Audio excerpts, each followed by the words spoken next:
Opening night is in the books, and we discuss this doubleheader in depth, whether these new contract extensions are overpays or underpays, and we step off the court for a bit to close the show. But first, I'm sorry, but we messed up last week. Or, I messed up last week. On the Season 5 finale of the Shootaround, we ranked teams based on their fun factor, their watchability, and yet we managed to totally fudge it.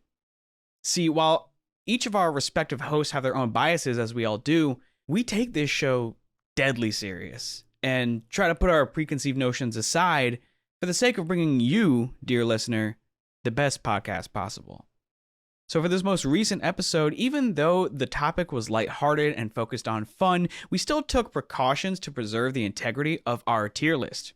That being, before the show went live, we agreed that when each of our respective teams were up next to have their watchability judged, we would each take a back seat and let the other three have the final say. So when the Memphis Grizzlies came up, I was forced to silence myself. And through grit and grinded teeth, I had no choice but to sit back and watch as my colleagues placed them in the boy, that's good hoops tier. And not only as a real fan, but also as an objective sports journalist, I simply can't let this atrocious misevaluation stand uncorrected. So let's start with the roster. From the top of the pecking order on down, Ja Morant is such a watchable, fun player that I feel as though it should need no further explanation, but apparently that's not the case. The guy is a 6'2" guard with a 69-inch vertical leap with a habit of trying to baptize anybody who dares stand between him and the basket.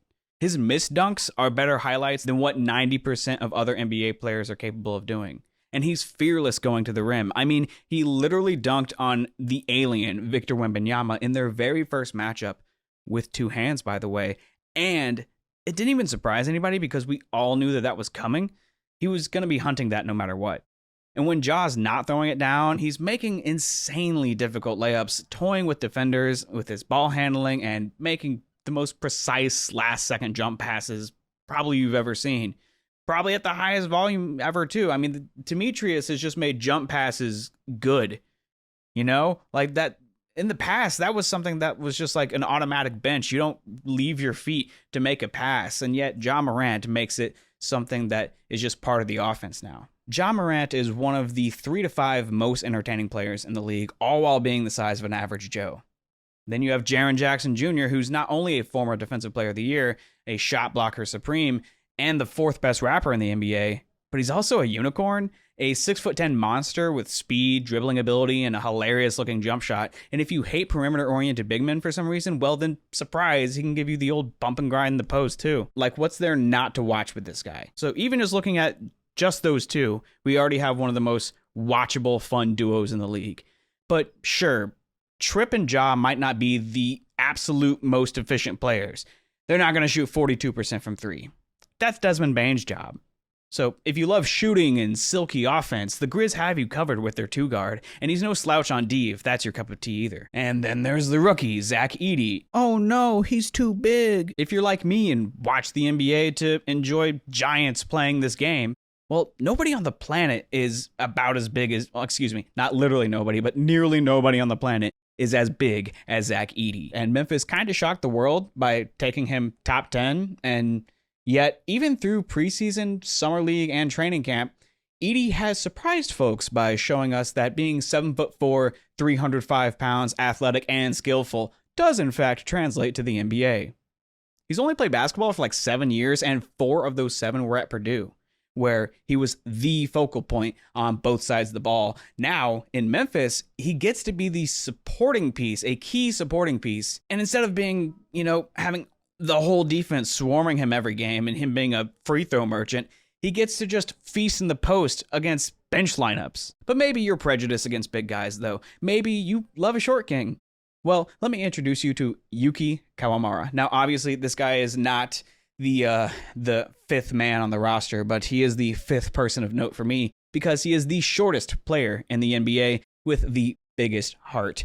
He's a 5'8" Japanese man who plays bigger than most, power forwards, honestly. And he has this funny habit of just like double pressing circle every time he passes the ball. I mean, it's he flashy passes every time. He's seriously dropping dimes out there. He might not get much playing time this year, but in those emergency situations and those G League games, look out for Yuki on some Earl Boykins type shit. And none of that's to mention Gigi Jackson, the 6'9" swingman who is the youngest player in the NBA last year, and he would have been the de facto #1 overall pick of the 24 draft if he declared later. And he loves to score the ball on offense. He plays good defense, and he's one of the most fun personalities in the NBA. It's also not to mention former Summer League MVP Brandon Clark, who has a motor that never quits, or Santi Aldama, the flashiest Spaniard since Ricky Rubio, who's also low-key a unicorn at 6'11". I mean, what about former Defensive Player of the Year and King of Scrappiness Marcus Smart, or the Prince of Scrappiness Vince Williams Jr., aka Bug, aka VW? Or what about the coldest gaggle of white boys in the league between Nuke Kennard, Jake LaRavia, Jay Huff, Cam Spencer, and John Conchar? And if your dad's watching, you can be like, hey, look, Dad, that's Scottie Pippen's son. And okay, just because I've mentioned literally every other player on the roster, I do feel obligated, again, as a real fan, to shout out Jalen Wells. I mean, he looks like what could be another home run second-round pick for Memphis, but that's enough about that. And enough roster talk in general. In case y'all forgot, the Beale Street Bears actually had the attention of the national media. Even in Ja's first game back last season, we played on national TV versus the Lakers and had some primetime nail-biting January hoops, including a game winner. People today are already getting nostalgic about Dillon Brooks leading us out of the tunnel with the little finger dance, you know? Whether you're willing to admit it or not, these Grizzlies having these types of rivalries with the most popular teams in the Western Conference, the Lakers and the Warriors, are a very viable entertainment factor. I mean, we love rivalries, right? Is that not watchable? Not to mention, like, people who aren't Grizzlies fans seem to give a shit about the Grizzlies in like a negative context. They love to root against us. Ja Morant can make a pretty unremarkable quote to the press, "We're fine in the West," and then all of a sudden everyone's just calling him, "Oh, we're fine in the West." Like, they only say that because it's the Grizzlies. Otherwise, it's like a super forgettable thing to say in a press conference. But because it's Ja Morant, people care. And not only that, but when people try to hop on the bandwagon of this super young and exciting team, Ja tells them to, through the camera, no less, in the tunnel, stay on that side. He's not talking to anyone specific. He's just talking to people who are, scrolling. Just stay on that side. And don't we love loyalty? Fans love to hate these Grizzlies, and even experts are doubting them, such as my colleagues, in simple terms of whether or not they're watchable, whether or not they're must-see TV. And even if you don't think that they have championship aspirations this year, which I personally do, they are no doubt one of, if not the most watchable team in the NBA. And I'm not going to stand for the official stance of the Shootaround to be that they're anything short of the most entertaining team to watch, frankly. I mean, if not the most, then at least equivalent with S tier. I want to put them in M tier for Memphis Grizzlies must-see TV, but no. I can't do it. I'm not allowed to. So they have all these experts doubting them. It gives them a chip on their shoulder, which to me, again, even if you're not a fan, adds a lot of entertainment factor. And if you need some nerd shit to really ice this argument's cake, there's 6 new assistant coaches, one of which is Finnish and being called an offensive guru. Not like that. Who's implementing a lot more motion into the offense. So I'm sorry, but even putting my own personal fandom aside, there's no denying that Memphis is one of, if not maybe the most watchable team in the NBA this season. With that being said, I yield my time. Let's start the rest of the show. This is officially season 6 of the Shootaround, and we are not live. Instead, we have moved to a pre-recorded format to improve the quality for our audience. And if you can't tell, fellas, we are indeed recording now. Oh. Welcome to the Shootaround, everybody. Yeah, Jacob's signing contracts over there. It's like, yeah, Jacob, we're live. I am formally the only host of this podcast, Rudy St. Clair, now joined by the only host, plural, of this podcast, Nick, the best baseball player I know, Jacob, R.R. Buckets, a.k.a. Rusty Buckets, and then the legendary AlexHoops down there. I am foregoing my host role. I am no longer the co-host with you guys. I am, let's say, the MC of this podcast. I'm here to move the crowd. Is that what MC stands for? Move crowd? Is it microphone controller? MC means move the crowd. Whether you Never heard that in my life. Guess we two Americas, two Americas. Last night, season opened. We got the Lakers. We got Bronny and LeBron. I did not watch that game, but I did watch the Celtics shoot the lights out on the Knicks. Not very good hoops, unless you're just a Celtics fan, I guess. Not good for competition. Although 20 points isn't quite the lead it used to be, it was pretty much a 20-plus point game the entire game. I was holding out hope for the Knicks to come back, but never happened. Never even came close. Me and Rudy were watching this game together, and he kept being like, 20-point lead doesn't mean anything anymore. And I'm like, these guys are not going to stop making these shots. Turns out they did, but only at the very, very end. But it looked like robots were shooting the ball the whole game. Yeah, I think with the Celtics game, we should reverse engineer it because the only meaningful thing to talk about from that game, which sucks because it's like you raise the banner and it's supposed to be fun. And again, if you're like you said, if you're a Celtics fan, it was fun. It was exactly what you wanted it to be, but nobody else wanted that. So let's reverse engineer it and talk about what happened in the last 8 minutes of this game. The Celtics have a chance to make NBA history with the most threes made in a game. Name a player, they put up a three, and somehow the Celtics go the entire game up to those last 8 minutes. I think they're shooting 62% from three. I mean, Jason Tatum by himself is like 7 of 10, 7 for 11 or something crazy. Like, he's going berserk. And then guys who, it's not like they were just throwing out scrubs. Like the Celtics, it's the same team that you saw last year. So it's like Peyton Pritchard and like, yeah, but for the most part, right? It's like Peyton Pritchard is going out there and like, he can't even make threes. You're like, what's going on? It used to be that the Celtics go out there and they make a bunch of threes. But now you turn on the TV and they're always missing threes. What is going on?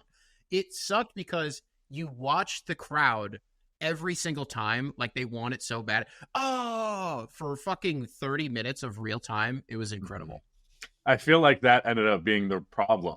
I think the fact that the crowd was so hyper aware of the record that every time a 3-pointer, everyone was ready to jump out of their seats. Like, it just put a pressure on it.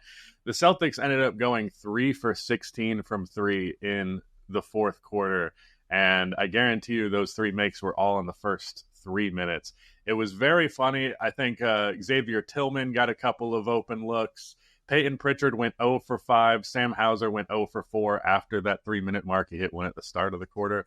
Just bricks on bricks on bricks. And every time it was like, well, this is the one. But every time there was one that was like, okay, this is the one, and it didn't go in, it made it feel more and more like the next one was not going to go in. It has the same energy as when Cat had 60 and he was going for 70, and it's like, brother, just give it up. It's not happening. Yeah. I give them a lot of credit, though, because I actually think they did the right thing. There's like 30 seconds left in the game, and the Celtics could get one more chance at it if they really wanted to. But Peyton Pritchard just dribbled it out and took the shot clock violation. It's like, yeah, dude, you had 8 minutes to try to get this record, and it is it's like, well, we have to shoot the ball. But when you get what I'm saying? Like, I think dribbling it out and just being like, listen, man, we had 15 minutes of real time to try to make this work, and then they couldn't. And I think sometimes there's a pride in just taking your L. Yeah. Like, exactly. It's over. It would have been more embarrassing if they broke the record on the last 30 seconds after missing for 8 straight minutes. Yeah, 100%. Also, it wasn't even going to be like a cool player that broke the record. I mean, I guess like some people think like Peyton Pritchard's like, yeah, this like swagged out white boy, which, cool. But other than that, it was going to be like, who? Sam Hauser? Xavier Tillman is going to be the one who breaks the NBA 3-point record for makes. Like, that's fucked up. That can't happen. There was an air ball that was in there too. Just I think that one was from Jordan Walsh. That's who it was. That's fine. Didn't it suck though that you're sitting there, you wait all summer for the NBA to be back, and you're like, man, the tip off, and I'm looking at the Knicks, I'm rubbing my eyes like a damn Looney Tunes character. I'm like, what? I'm like, huh? Because I'm looking at Jalen Brunson and Mikal Bridges and OG Anunoby and Karl Anthony Towns, and I'm leaving somebody out. Who am I leaving out? Doesn't matter. I'm like, this starting five is disgusting. Hart. What's that? Josh Hart. Thank you. I'm like, holy smokes, like this team is real. And then they just weren't. And like, I was really disinterested in the game, like super early on. And it was a tough look because we kind of criticized the last episode that we did. We were ranking teams on watchability. And there were some people who were like, oh, it's not fun watching the Celtics just put up a bunch of threes. And we on this program were like, who cares? They're really, really good. And it's really fun to watch really good teams. Did we? Yeah, and then that's actually what made that game. No, we put them in B+. We put them above every team in B. Okay. That's actually what made last night so uninteresting, was just the volume of threes and the fact that all of them went in, and it made it such that the disparity was so early in that game that, like, yeah, Rudy's right that a 20-point lead isn't anything in the NBA, but then Jacob is also right that it's like they were on one. They were on a heater, like they weren't going to miss any of those shots. So it sucked that the first game was technically a dud. Technically. I think the big contrast between these two teams was just chemistry. Like, the Celtics brought back 13 players from the previous season. Meanwhile, the Knicks have 2 new starters. A bunch of key players from last year are no longer there. It's just a very big adjustment to make, and it's going to take a while for them to develop their chemistry. And that was happening simultaneously while playing the defending champs, who have the best chemistry in the entire league. So, like, by contrast, you're going to look like you have no fucking idea what you're doing. I've seen a lot of people freaking out about this, like hitting the panic button on the Knicks immediately because NBA fans are as reactionary as it gets. I'm not too concerned about it. The one thing that I would say I'm a little concerned about, and this will probably improve with chemistry, there being more of a defensive identity with the team and not just a collection of strong defenders. But, like, I didn't feel like interior defense was the problem for the Knicks this game. And when they went to the half on TNT, first thing Chuck and Shaq have to bitch about is Karl Anthony Towns. But the problem was their perimeter defenders, Hart, OG, and McHale. None of them made Jason Tatum or Jaylen Brown or anybody flinch for a second. Like, they might as well not been there. And, the interior defense for the Knicks is not going to be great, really. Maybe that will be pretty good when they have the Mitchell Robinson minutes and stuff. But if your perimeter defense isn't good, then you can just go ahead and call the season a wash, because you have everything invested specifically in perimeter defense, and they're specifically built really well. Like, the thing people say about the Knicks is they match up really well against the Celtics. Didn't look like they matched up well at all today or yesterday. Yeah, it's funny you bring up hot takes and overreactions, and I'm just looking at Alex, and I'm getting in his head, and I'm like, I know this guy. I don't know you that well, Alex. We've only been doing the show together for about 6 months now, but I think I've learned a lot about you in those 6 months, and I know for a damn fact that watching that Knicks-Celtics game, there was something in your brain. You have a little bit of an overreaction. Give it to me. I know it's in there. An overreaction? For better or worse. Well, okay. Alex isn't the right guy for overreactions. You're the cool and collected guy. Pretty mild-mannered a lot of the times. I have an overreaction about, well, actually probably an underreaction about the Lakers-Minnesota game, which we'll get into. But I just think people are freaking out too much about the Celtics three-point thing. One, yeah, guys, they used all their aura points tonight. They sold the farm to get that one night where it's just like, yep, put them up, they're going in, do your thing, shoot as many as you want. You're gonna tie the record, have fun. It's your ring night, go nuts. Kid in a candy store. That probably won't happen again. It might, statistically speaking, it will happen again at some point. Eventually, some team will do it, but. It's not like an every night thing. Right. I think people are freaking out too much about it, and they're looking at, this is something that happens a lot. They're looking at the result of the play, which fans see a made three with 5 seconds left on the shot clock. They see the made three, and that's the only thing that sticks in their head is the made three. And they come away from that possession, they're like, no, last possession ended in the made three. They come back down the floor. Guess what? There's 20 seconds taken off of the shot clock, 5 seconds on the shot clock. It's another made three. They forget about the previous 20 seconds of the shot clock where they're going through their half-court offense, getting to the point where they get an open three, and all they remember throughout the entire game is the result of the possession, which was a made three. And that's the only thing that sticks in their head. And they ignore everything else that happened. And then they get mad, and they're like, why is nobody talking about X's and O's? Why am I not learning? This is why I love the NFL so much more, because the NFL educates their fans. It's, I want to learn about the game. But then they get on Twitter and they watch Celtics Knicks opening night, and they sit there and they go, oh, they're taking too many threes. What is this? The game's becoming too homogenized. This is awful. This is such a bad product. Adam Silver needs to step in. He needs to implement new rules. And it's like, guys, you want to learn more about the game, but then the only thing you're looking at is the end result of the possession. And you ignore everything else that the Celtics were doing. And I'm not saying that it's like the Spurs' beautiful game level of stuff, but the Celtics do really interesting stuff in the half court. Off ball, on ball screening. It's very smart, designed basketball where if you pay attention, you're going to learn a lot. And there are people that I literally made videos on it last year where I'm breaking down what the Celtics do to generate so many open threes. And no one wants to talk about that. They only want to talk about, are the Celtics ruining basketball? Is basketball becoming too homogenized? It's like, dog, what are we doing here? Come on.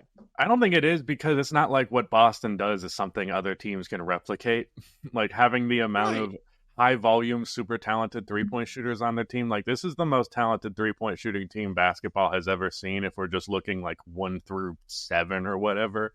What you're saying about them creating opportunities, like, all 5 players on the floor for Boston are always working to create an open shot. And that's what is so effective about them, is everyone has the same goal, and it is extremely unselfish.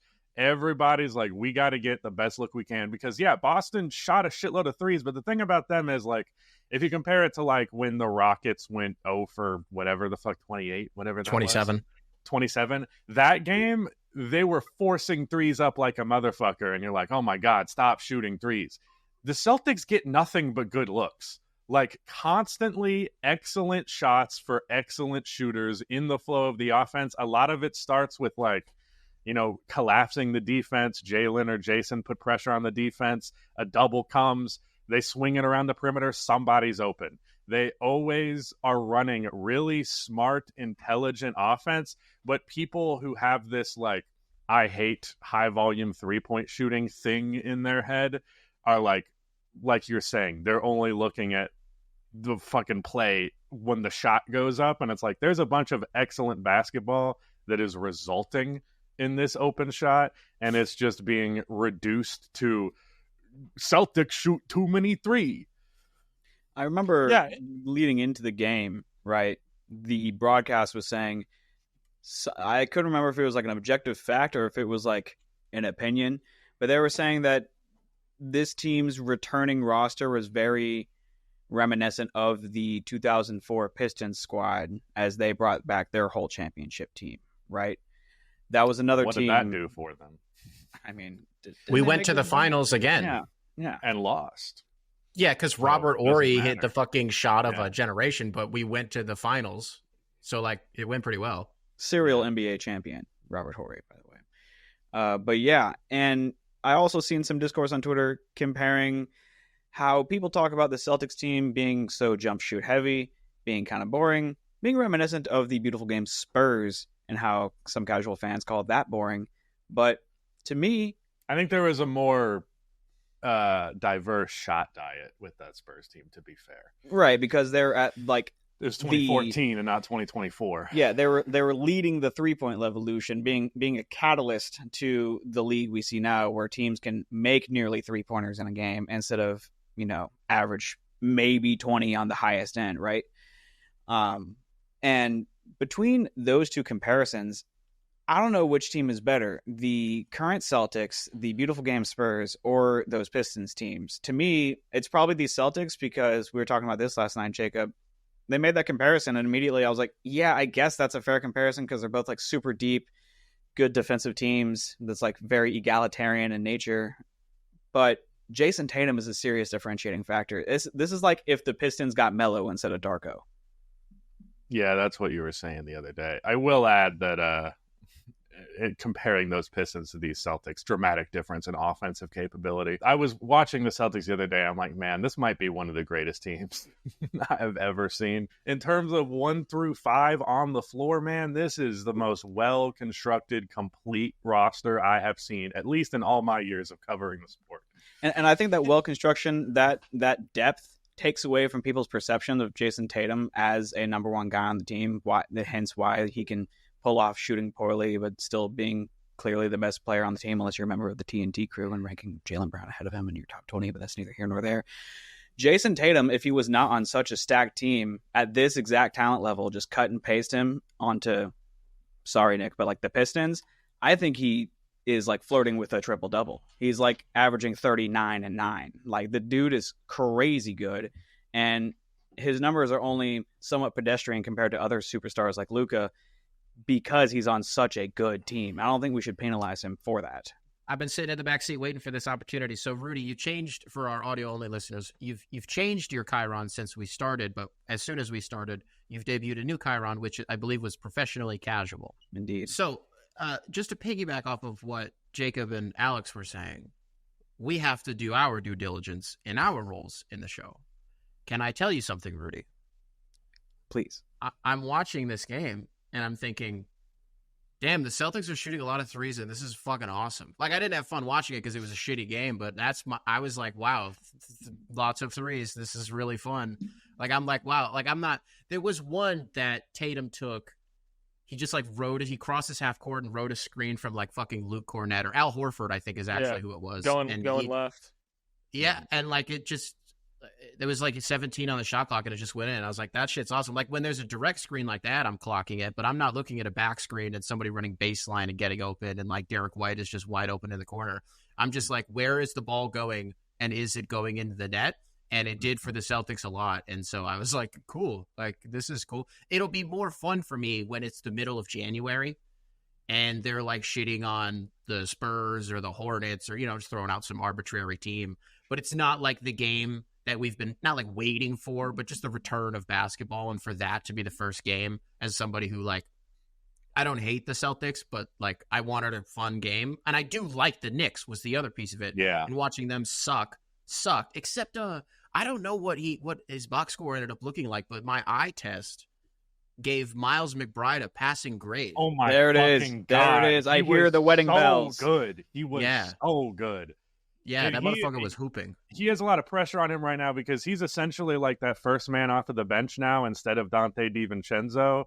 So it's like, can he live up to that kind of production at any capacity? Based on game one, fucking yeah. Like he whatever juice the Celtics had before the game, Miles McBride got a hit of that shit too, and he could not fucking miss. 25 minutes, 22 points, 80% from the floor. The big thing, me and Rudy were talking about this watching it, was like Jalen Brunson sat.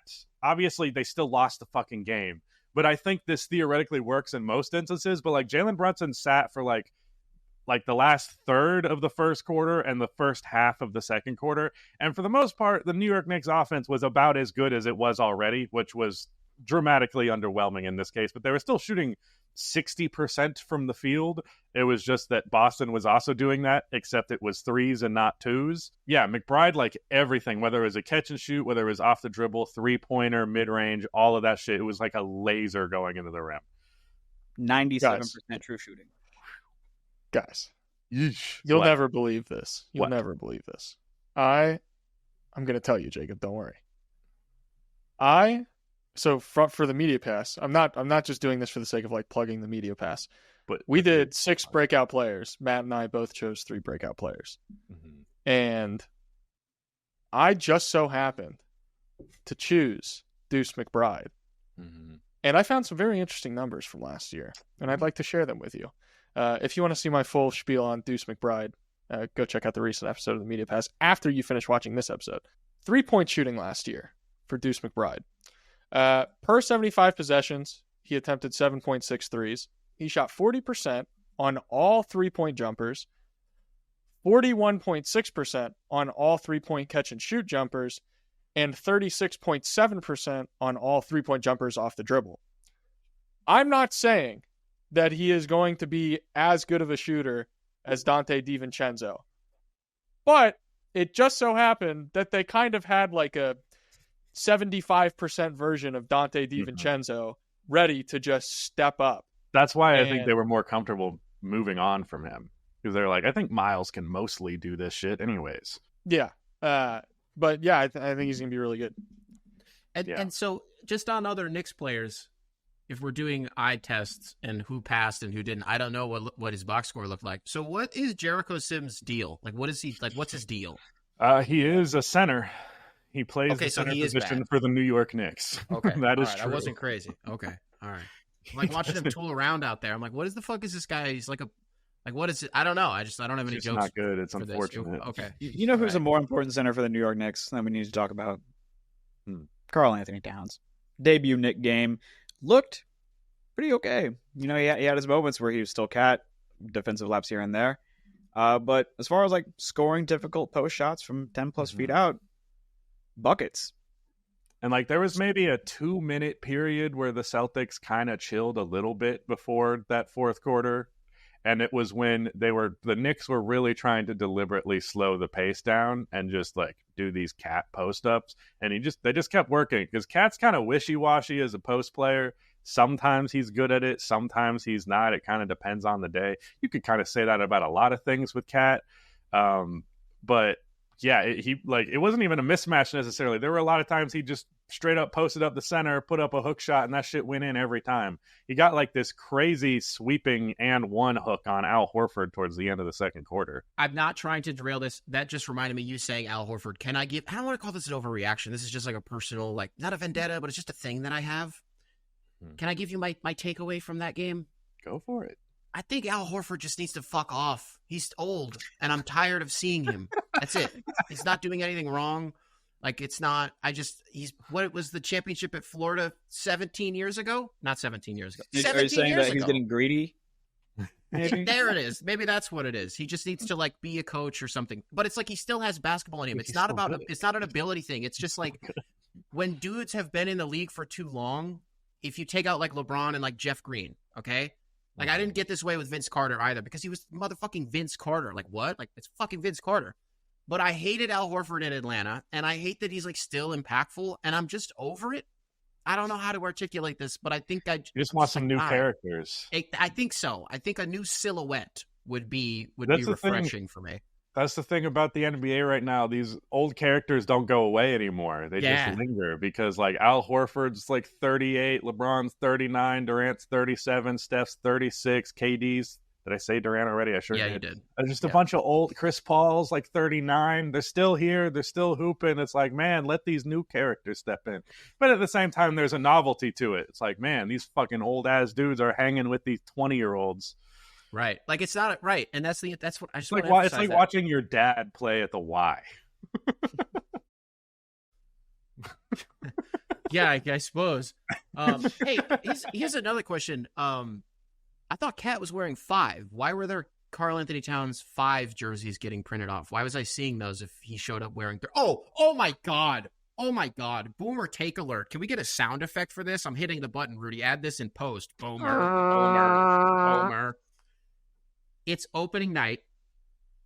It's the banner night ring ceremony, and the defending champions are wearing their road uniforms at home. Can we stop this? Can we get this back under control? Listen, I didn't care about this a few years ago. I was like, that's semantics, like it's whatever. But the uniform shit is annoying to me. And then we'll get to the Laker thing, but like it's not that unprecedented for them to wear yellow at home, but the principle still remains. You know what I mean? The Celtics wearing green at home on opening night really pissed me off. I have a take about that. I'm okay with it for the most part because I have always felt like that's backwards. Mm-hmm. Like, I think the home team should wear their primary color as their jersey, and the away team should be the one that's reduced to just a white jersey. So you like football traditions? Is that what they do too? Yeah. Yeah, well, I'm just like Celtics green at home makes more sense than Celtics white at home. Well, I guess it is the Celtics, but you know. But I think if you look at it through that lens, I can get there, right? But that's not the way that it is. Right. And so if they shift the fact that it's inconsistent. Exactly. And so Nike, they just re-upped. The NBA's got Nike as their provider for 12 more years. Fuck! I didn't know that.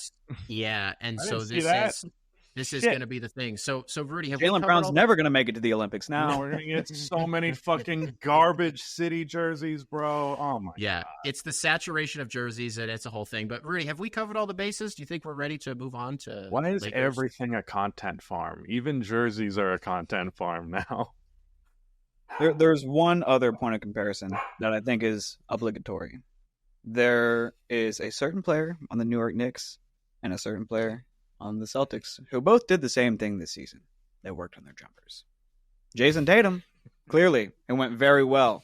Has apparently the best jumper in basketball, if last night is sustainable in any capacity. Mikal Bridges. Ugh. That man shooting a medicine ball out there. What is happening? Brother, what did he do? There are many such cases of people saying that he is now Mikal Bridge Gilchrist. Now, I am not one of those people, but that is what they are saying. And it's something about, like, mechanically, it's something about, like, it's not his release point, it's like his set point. Being in the air for, like, an extra split second. Yeah, like the apex of his shot. Yeah, it's why would you make your release slower and clunkier? What was the benefit of that? Yeah, I got an email about it. Like, a guy like 2 weeks ago was like, I'm watching the preseason Knicks, and I think they fucked up Mikal's shot. And I was like, you're probably just overthinking it and, like, whatever. I didn't email him back. And then opening night, who was calling that game? Was it Reggie that would have been the one to point it out? He starts talking about it, and I was like, oh.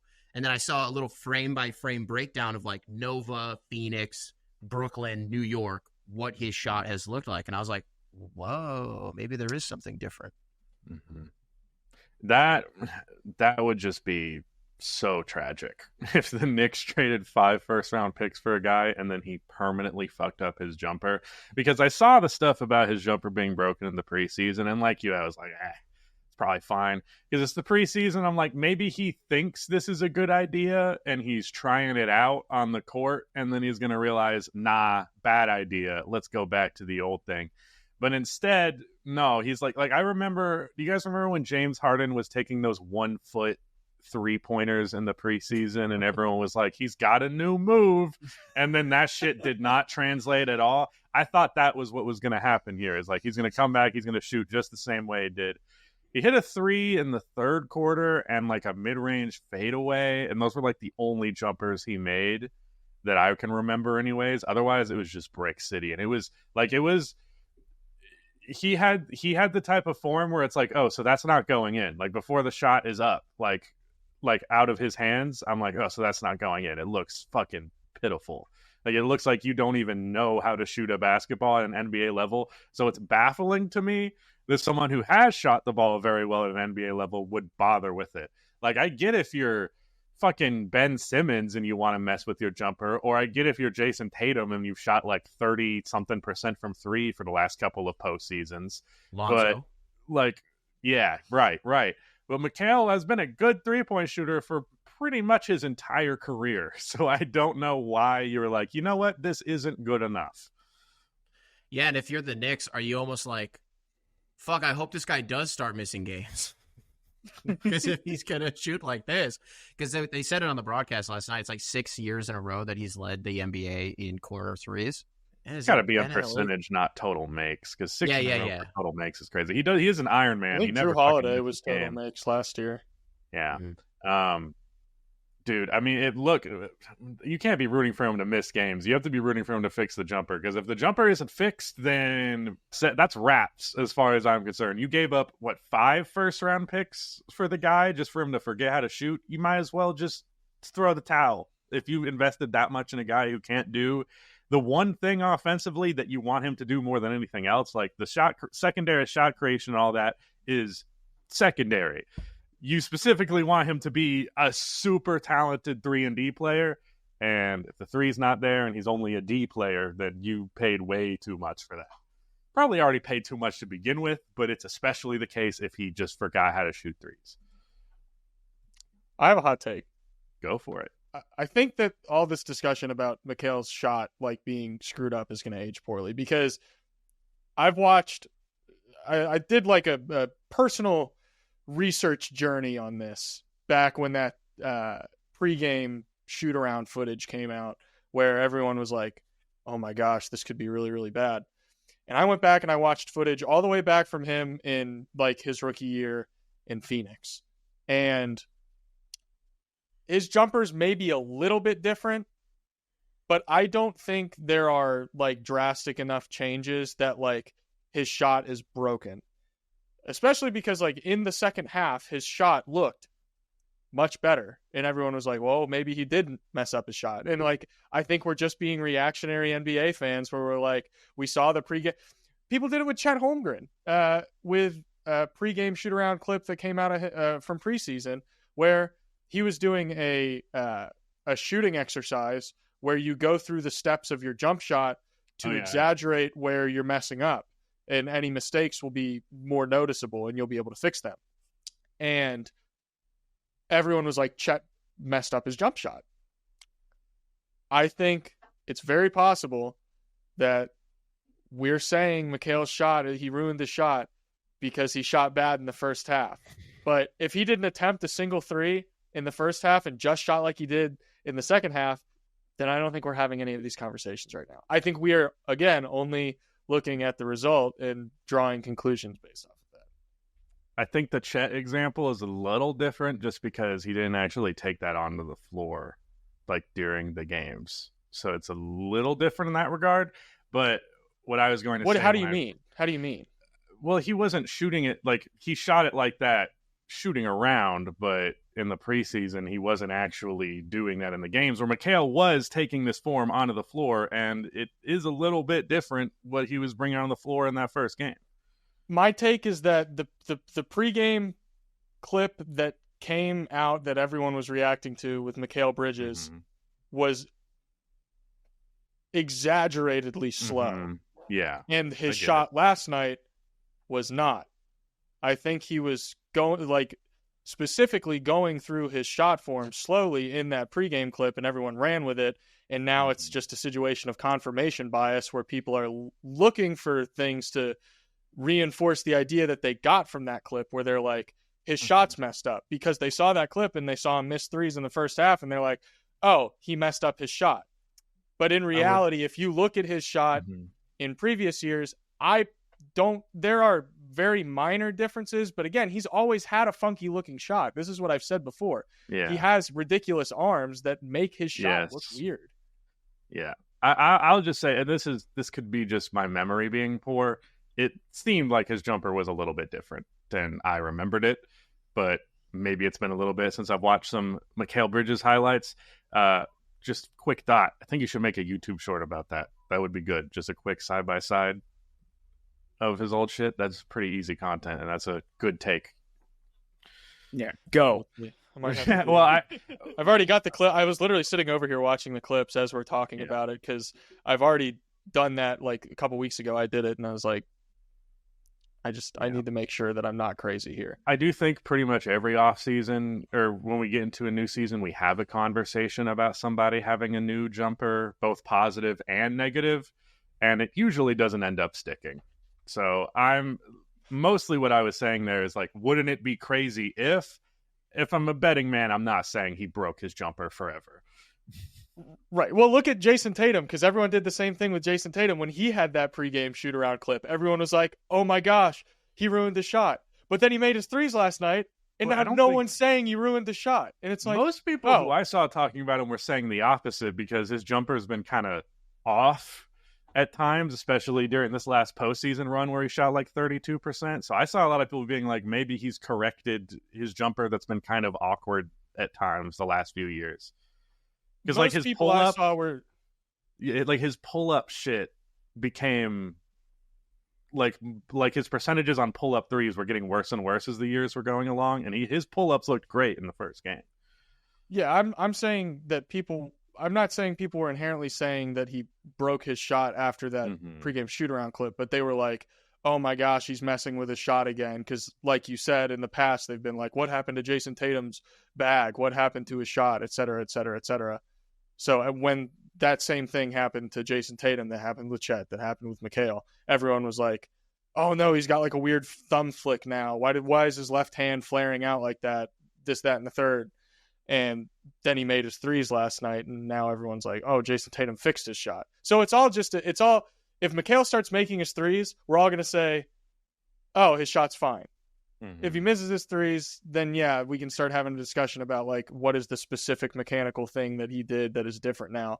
I think the only thing that you could really say is he has a higher set point. But again, I watched film of him shooting threes in Brooklyn last year, and I'm like, he's always had a ridiculously high set point.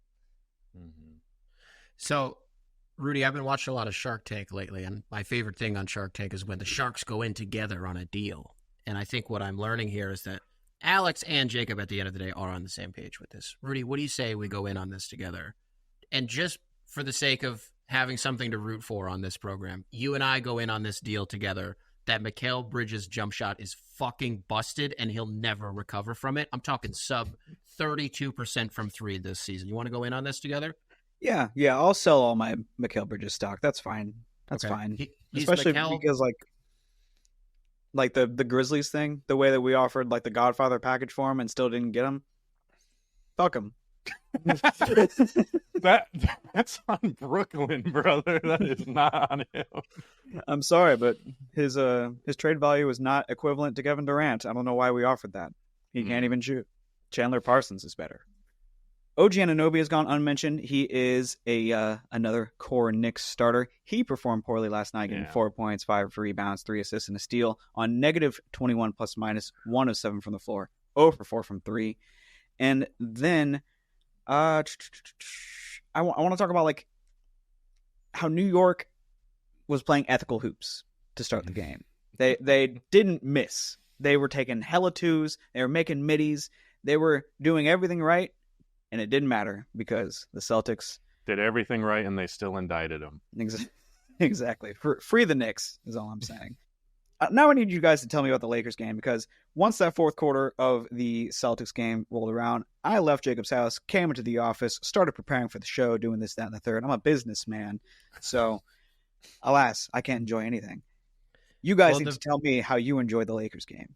Yeah, I mean, the first thing that we have to discuss is something that we briefly touched on before we kicked off today's show. Alex, what did you think about D'Angelo Russell's hair? Did you like it? Was I here when we talked about this? No, you weren't. No, you guys talked about this? Yeah. I mean, I noticed it and I was like, huh. And then kind of just it's D'Angelo Russell, so I'm just kind of like, oh, yeah. We did have that one commenter last live stream ask you specifically for commentary on someone's hair, so I guess this is a tradition now. Yeah. Oh, yeah. Who are they asking me about?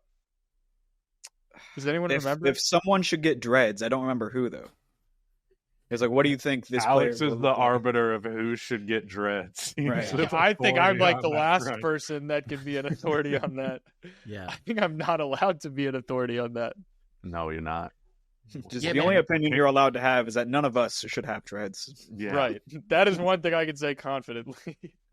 So let's talk about the elephant in the room with this game. The reason that a lot of us tuned in. Let's go around the horn. Alex, we're already talking to you, so let's just start with you. Bronny checks in. He gets to play 3 minutes with his dad. What were you thinking? What's going through your head? Okay, so some backstory here. I texted Rudy before this. And I was like, I'm not like a hater. And like, I don't think I'm like a bitter old man, and I wasn't like mad about it, but like before the game, I was just like, I don't care. Like, I just don't care. Like, it's cool. Like, yeah, it's very cool. Like, it is a cool thing that happened objectively. But me personally, like, I just didn't care. And when it happened, and that was me going into it, and I was texting Rudy about this. I was like, is this weird? Like, that this does nothing for me? And then it happened, and I was watching, and I was like, and for some context for the listeners, I'm somebody that, like, if I watch a video of like a dog getting rescued, like I start like sobbing, like I cry a lot. I'm a very emotional person. And Bronny and LeBron go to the scorer's table, and I'm like waiting for the tears to well up and like the heartstrings to start being tugged. And I was just like, huh. Okay. Yeah, they're checking in here. It happened. And I was just like, yeah. It's not like some wholesome video of like a dog returning to like his dad who was at war or some shit. Like it's nepotism. It's a rich man who got his son a job. So that's what I told Rudy. Look, can I say this though? Even though that's true, that doesn't make me mad about it. I don't. Oh, really, I'm not mad. I'm not mad. I don't really understand like super strong opinions about this. Like like, to me, being way like, oh my God, this is so fucking cool is weird. And then all the people who are like, oh my God, this is nepotism. LeBron is ruining the NBA. Like, shut the fuck up. Who gives a shit? It's Which the is last what you just said, though. spot. By the way, that is what you just said. No. Well, it is nepotism. It's the anger about it. Like, it is nepotism. I just don't care that much about that for the last roster spot on the Lakers. So Alex doesn't care about the joyful beauty of it, and you don't care about the cynicism. I don't care about either. We're putting words in my mouth. I want to make some things very clear. I agree with Jacob that people who get mad about it and like lose their minds and like, this is ridiculous, the NBA, like LeBron James is such a joke. And normally it's like, you know, the type of people who are freaking out about it and getting angry are a specific type of person. Just to me, I was just like, I just don't really care that much. I don't know. A lot of the people who are getting mad about it are like, you know, this wouldn't happen if it wasn't LeBron. And it's like, yeah, also you bitching about this wouldn't happen if it was LeBron. Like, obviously this is an unprecedented, like, father putting his son on the roster. But if it was just like a guy got his friend on the team, you know, remove the familial aspect of it, or even not remove it, and it's just your brother. If it's your fucking brother Thanasis, like, people don't, like, you are not this impassioned about the last guy on the rotation. You just hate LeBron and want to be a dick to him and his son. And to me, I don't understand that energy at all. It is historic and interesting. And when he checked in, I was like, all right, cool. Let's move on now. Nick, I want to prompt you with this one because you're the best baseball player I know. And a lot of people are wondering, how can Bron and Bronny have their Ken Griffey Sr. and Jr. moment of hitting back-to-back home runs? What's the basketball equivalent? LeBron has said to the media when questioned about this that it would be back-to-back alley-oops, like LeBron gets a lob, then Bronny gets a lob. But I think a home run is substantially more eventful than an alley-oop, albeit they're probably the two most exciting plays in their respective sports. I think the scale of scoring and the nature of it with the high volume in basketball and the low volume in baseball kind of changes that dynamic a lot. So I don't think that's really correct. So Nick, being the baseballer here and probably the one with the most creativity, what do you think is as close as Bron and Bronny can get to that Ken Griffey moment? The highlight would have to be, I was going to say it has to be LeBron. Bronny, he's got hops. He could do this. But the signature LeBron backboard swat in transition on the other end to get the lob. I don't think it has to be back-to-back lobs. Yeah. I think it's, you know what I mean? I think it would just be something like that. Like a two-way singular play. Yeah. Yeah. I was thinking really the same dope thing. play that both of them are involved in. I think that's all it needs to be. Does it legitimately stack up historically, though? Well, here's the thing. Griffies? You're comparing this to, like, I'm not a baseball guy, but like the home run thing is because it's such a few amount of the total points. Like, they both hit home runs and they score 7 points. That's a big chunk of it. But in basketball, we only remember the highlights, like all of the buckets, and like in terms of the individual moment to moment thing, like, yeah, it's just 2 points. But if the highlight gets remembered forever, it stands out versus the rest of the game. From like a importance to the individual game standpoint, I get what you're saying. But in terms of a moment, the moment can still stand alone. I mean, it is a LeBron James quote to say 2 points is not just 2 points every time. Dunks, worth more than a little J. Mm-hmm. When it comes to the Ken Griffey Jr. and Sr. moment thing, I think the other thing that's kind of makes it difficult to draw like more parallels outside of just father and son playing the same professional sport together on the same team and doing like, the coolness of that just in and of itself. With the Ken Griffey Jr. and Sr. moment, it's like, I think the big difference here, and Bronny is, I think, ultimately a better NBA prospect than he gets credit for most of the time. I'm not saying he's going to have like some long career. He's got a long ways to go, but I don't think he like doesn't have a place in the NBA if he can develop certain things. But Ken Griffey Jr. and Sr. were both like great baseball players. LeBron James is like the first or second greatest basketball player ever, and Bronny James is like a second round pick. So it's tough to have like that Ken Griffey Jr. Sr. moment when we don't even know how much playing time Bronny's going to get. Like to me, matter. the impression I got last night was they're doing this so that they can get it out of the way and like allow Bronny to just like go at his own pace now and not have like the whole father-son thing, which I think is awesome. I appreciated that they were like, we're going to do it. It's going to happen. Just everyone, we're going to get it out of the way. It gets rid of the distraction. On. And it gets pressure off of Bronny, which I think is important for him. Like, let him be him, ultimately. I think he took 1 or 2 shots and missed them. 2 shots in 3 minutes, yeah. Yeah, but misses. He played fine. Julius Randle scored on him on a mismatch, but he's like 6'1", so I'm not going to give him shit for that. And he stopped Anthony Edwards in the post, 1-on-1, which is not an easy thing to do. He has gotten credit for his defense. Like, across like all the scouting reports I saw pre-draft, people were talking about Bronny as like raw as fuck, maybe an NBA player, maybe, but one thing's for sure, he has good defensive capabilities. It's just like, maybe he can just become a 3-and-D guy, you know? Like Patrick Beverly. If Bronny James turns into like Patrick Beverly or Danny Green, that's a very successful NBA career for fucking almost anyone's standard. I think the shot's got a long way to go, but yeah. Yeah, Danny Green is Danny Green level. Would be nuts. That's Danny Green was maybe like Sixers Danny Green. I just want to Grizzlies Danny Green. I got to splice in here because I just need to be the opposing voice on this whole thing. I think that it's a little reductive to say he's a second-round pick, and so you can't equate it. The kid was a McDonald's All-American and then had a heart attack. When he stepped onto that court, to be honest with you guys, I did get emotional. I did tear up. That did happen for me because as somebody who's learning what it's like to be a dad, I'm also looking at it through the lens of like they keep cutting to Savannah James in the crowd, right? And I'm thinking about it through what her perspective must be like. It doesn't matter if I don't know these people because the way that I'm thinking about it is this is a woman who's been with the same man for 30 damn years. And he's had the same vocation the entire time. This is what he does. This is where the money comes from. And then you have a kid with that man. And then that kid becomes old enough to one day play with your husband who you have known for 30 damn years. And they step onto the same floor together. I talk about how I know I'm starting to learn what it's like to be a father. I'm also seeing what it's like to be a mother too. And so when I look at it through that perspective, for the Griffies to be courtside and to be present for that moment, I thought I thought that mattered. I thought that was really, really cool for that moment.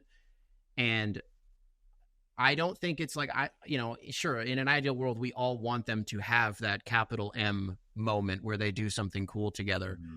But I think it's so rare that the greatest player to ever pick up a basketball in any sport, the greatest in any sport, gets to play with their kids, right? You think about the Red Wings, you think about Gordie Howe and how he extended his career like 10 damn years just so that he could skate with both of his sons on the ice and how much that meant to him. This doesn't happen, right? Like It couldn't happen with Michael's kid because Michael's kid fucking sucked. But like Bronny, for better or for worse, is a dude who can hoop. And I think what you guys are saying is right. I think they mentioned it on the broadcast. Like JJ was like, we want to get this distraction out of the way so the cloud isn't hanging over. And then it's like, send him to the G League because he's not going to figure anything out if he's just on the bench. But then you even have, you have the LeBron mic'd up and he's like talking to Bronny on the bench. Like it was just cool. And I thought it was special. And I'm glad that they got it out of the way. And you know what else almost did it for me? What I kind of got more tears again when Bronny, you talk about him taking shots. He took a damn dribble handoff from LeBron.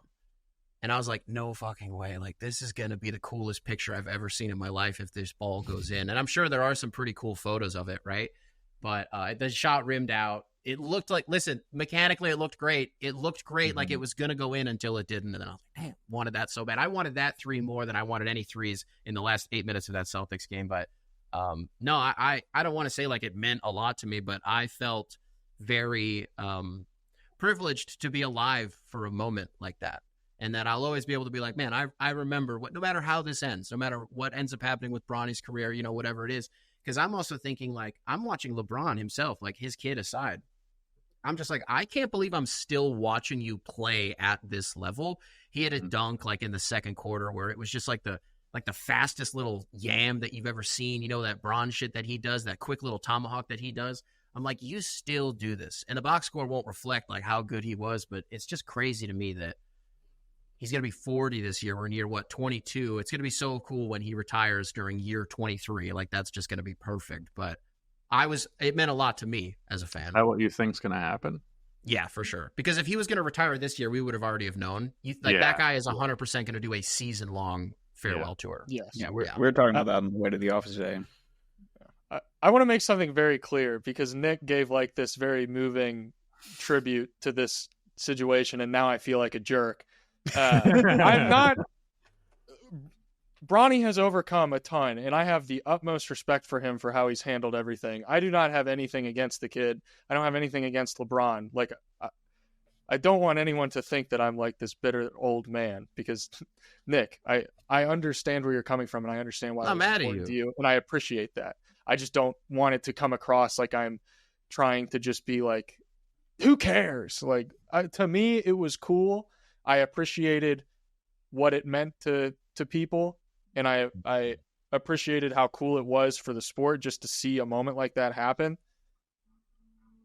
And I think now we get to see the rest of it play out. And regardless of how it plays out, it was an amazing moment. It was cool to see. It just wasn't really for us.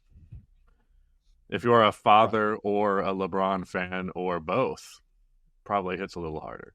I imagine the hyper casual NBA fan also can like detect this novelty, be like, oh wow, I am grateful to be tapped in right now. Cool. Yeah. Or if you're like a FaZe Clan member. Oh yeah, big esports guy. Bronny's, bigger celeb than LeBron in that department. It'll be very interesting to see how the media continues to depict them. Like if Bronny has a 30-point game in the G League, is that making it on SportsCenter? If he has a 0-point game, is that making it? And if he gets called up and sent down, are they talking about that? Is Bronny basically just need to, in a position where he needs to have a highlight, have a moment, get up NBA bucket basically because he still hasn't done that, and then just be relegated into, a story that doesn't really matter, that they just kind of slap on the docket when there's no news? Or is he still as much of a focal point in the Lakers show? We'll see. But hopefully more media coverage becomes a little bit less nasty around it. What about the basketball? I see that Anthony Davis, being a box score watcher, casual fan, again, didn't watch last night.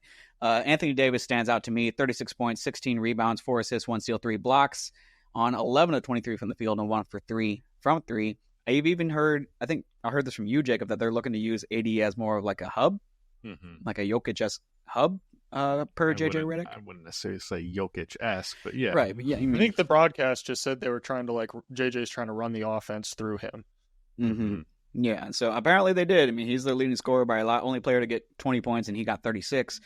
LeBron, just 16 points, 5 rebounds, and 4 assists. Rui Hachimura, 18 points.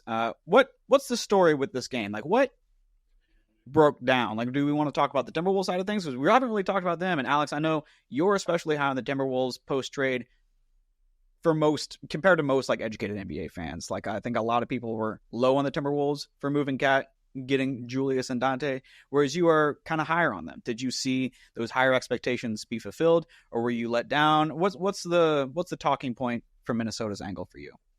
I mean, I just expected them to look like they cared more. I hate to be like one of those guys because you guys know I like nerd out about this stuff. So anytime I just resort to a typical talking point of like, it's who wants it more.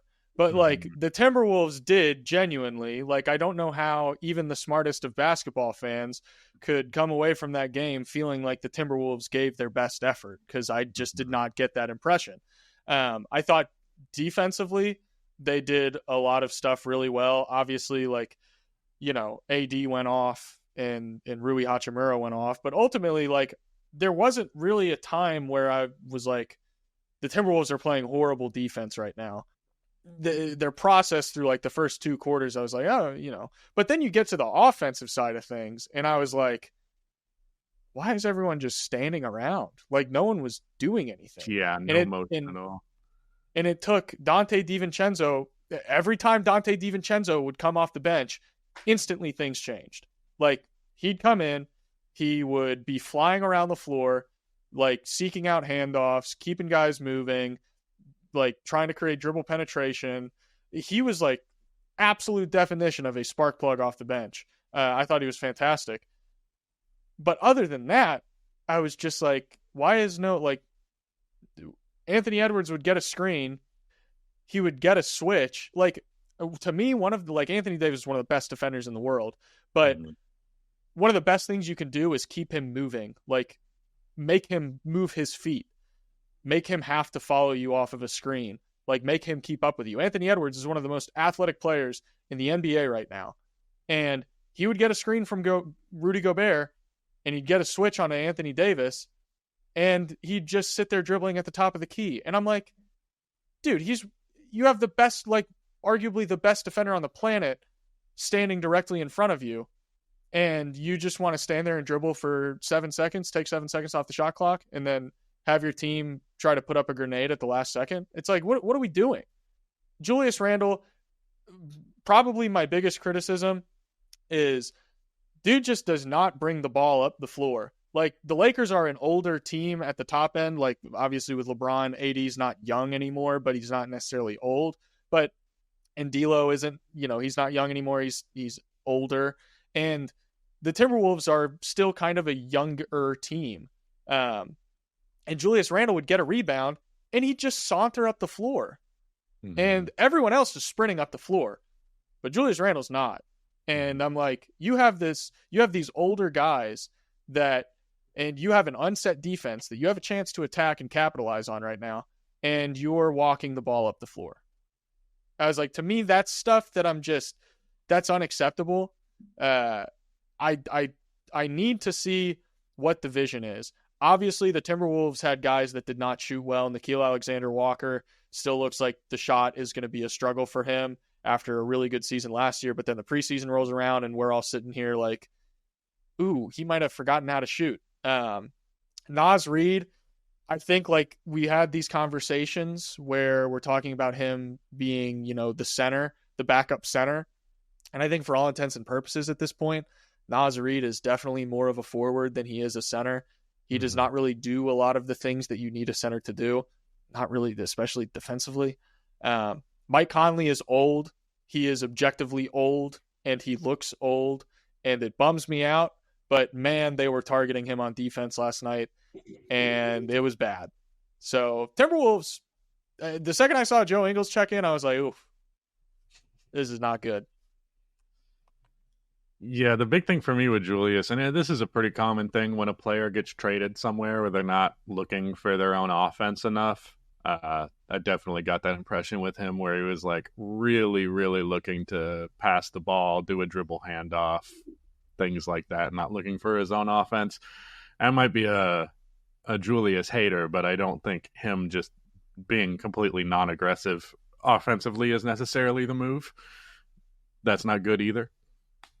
You brought up Nickeil Alexander-Walker as well. I want to point out that although you say his shot has been a concern, I want to address that. This is one of those things where watching the game told me something completely different than what reality is. He shot very well from 3 last night. Sometimes I will say I get him and Jaden McDaniels mixed up when I'm watching the games because they're both very tall, lanky guys, and I'm not always able to see their jersey numbers. Jaden McDaniels did not look good last night. And so I might have seen some of his missed threes, and I got my wires crossed and attributed them to Nickeil Alexander-Walker. But yes, Jaden McDaniels, 0 of 3. Nickeil Alexander-Walker, 3 of 4. So Nickeil Alexander might be fine. Disregard what I said about his three-point shooting. Jaden McDaniels, though, you're under a microscope, dude. Nah was it must have been like the most quiet, decent performance last night because he is a standout perimeter defender and by far and away had the highest plus minus on the Wolves last night at plus 13. One of only 3 players, if you include Joe Ingles and his 6 minutes of play, to have a positive plus minus. With his 14.5 rebound performance, he only managed to finesse 41 comments on the Real app, the fewest of all the Timberwolves players who played by a lot. So, quietly quite good, apparently. Nick, Jacob, I know both you guys only managed to watch the first half, despite being an hour closer to West Coast time than Alex, who did manage to finish the Alex game. has that dog in him. Alex doesn't have a fucking kid. So it's just me who doesn't have any excuse, actually. I got tired. I'm not used to staying up that late. I go to bed at fucking 10 o'clock like an old man. Yeah, it's a school night. Yeah. But I watched all the highlights for the second half, and I felt like I got a good feel for the game because it didn't really seem like much changed between the halves. What do we feel about LA's offense? Because they were trying a lot of things. It wasn't necessarily working all the time, which is not abnormal for a debut game, but I'm curious especially what Alex thinks is the resident dork of the podcast. Yeah, it was cool because like they did run a lot of interesting half-court sets, and everyone's tweeting about them and like labeling the plays, and they're like, oh, they were running like 1-4 high Iverson, empty side pick and roll, rib DHO, this, that. It's like, it's cool. I get it if you're like really nerdy and into that stuff. The thing that is going to drive me nuts this season is that a lot of the plays that were getting posted last night were plays that other NBA teams have been running for years now. That like people were tweeting about plays and they're like, JJ Reddick is a madman. And I'm like, Steve Clifford was running these with the Charlotte Hornets last year, and you didn't care. Steve Clifford is a madman. It's just gonna get old. People being like, JJ Reddick's a genius. I'm like, okay, so Steve Clifford's a genius, and that's my whole thing. Is that all these basketball coaches are geniuses? Like they're very, very smart. Not all of them, but you know what I mean.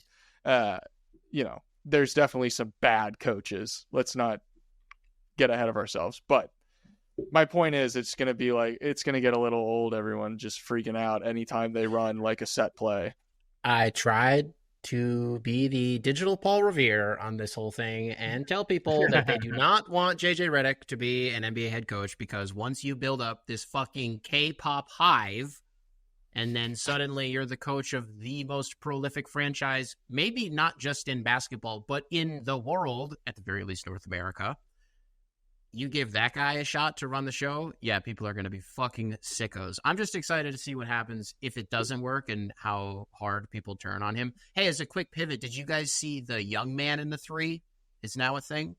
Yeah, what the fuck was that? No, yeah, I think they give it to Tyrese Halliburton. Is that what happened? It's a rotating like slot of random NBA players just like hosting the podcast. So it is actually kind of cool. It's they have like a whole like they're establishing like a network for it and stuff like that. Definitely the smart move from a brand perspective. Keep JJ's seat warm for him as a podcaster, so that way if this thing goes south, he will have something to fall back on. All right, Stacy girls, it's going down. Let's move on to the next segment of our beautiful podcast here. Fellas, I'm going to give you these extension numbers, and you are going to tell me if they are overpaid or underpaid. You're not allowed to say just right, because we don't believe in the free market on this podcast. You got to have a hot take. Cade Cunningham, number one pick in the 2021 draft, signed a 5-year, $224 million deal. Over or underpaid? So what I'm supposed to say is that it's an overpay because he hasn't actually done anything meaningful and yada, yada, yada. But it's an underpay because I would die for him. I would fall on a grenade for him. I don't know. It's easy to be like, oh, this guy is not proven enough or whatever for that money. But the reality is that's just the way the NBA is right now. You don't not give a young guy who clearly has plenty of ability and potential money just because you as a franchise have done a horrible job putting the pieces around him. Like, you're going to deny him his money because of your fuck ups. Not to mention then, okay, what's the plan if Cade Cunningham just leaves and you get nothing for him instead? What does that look like?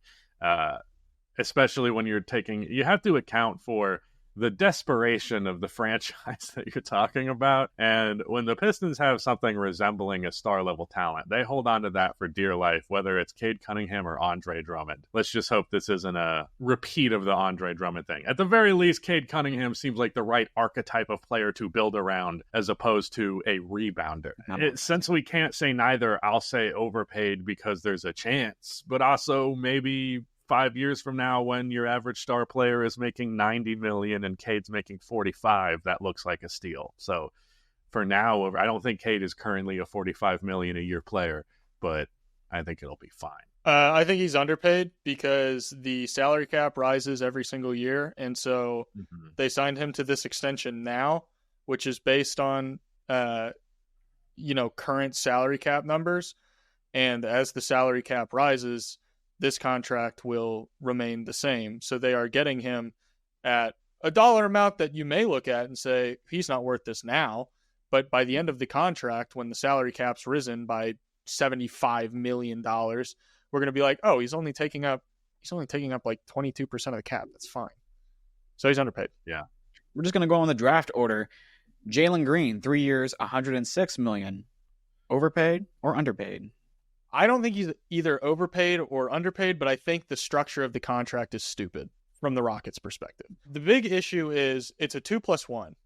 So let's say that Jalen Green either plays up to or outplays the contract. Say he is good as, I personally think he is, and as a lot of Rockets fans, and clearly the Rockets front office thinks he is. If he plays up to or outplays that contract, they only have him for 2 years. And then if he's like playing like an all-star, that third year rolls around, he's like, I can accept this player option and get this dollar amount for 1 year, or I can become a free agent and get more money from a different team, or make the Rockets pay me way more money. And they would have to pay him more down the line. So instead of just paying the money now they're going to face another situation where they're like, well, do we pay the money to keep him? Or, they could have locked him up on, you would have paid more money now, but you would have had him longer term. So the structure of the deal made me a little confused, where I was just like, why not just pony up the money now and then deal with the rest later? Why would you kick the can down the road further? A factor of it has to be what Jalen wanted, though, right? Because there's a good chance he was like... Of course he wants this. Right. A player option is one of the best things you can get as a player from a contract perspective. Of course he wanted this. What I'm saying is, he is kind of taking the middle ground of... And I think the Rockets are too, where there's still some unsureness about how good he actually is. So, like, if he's not that good, then you haven't committed to fucking over your salary cap for 5 years. And on Jalen's end of things, if he ends up being much better than $35 million a year, then he can get that money sooner than later. To me, it makes sense as a pretty fair middle ground between the two. It's definitely more. I understand what you're saying, and I don't disagree with anything you're saying. I just think Jalen, if you give Jalen 2 contracts right now, and one is the rookie max extension and one is the 2+1 that he got, he would take the rookie max extension, no doubt, because that's more money and over a longer period of time.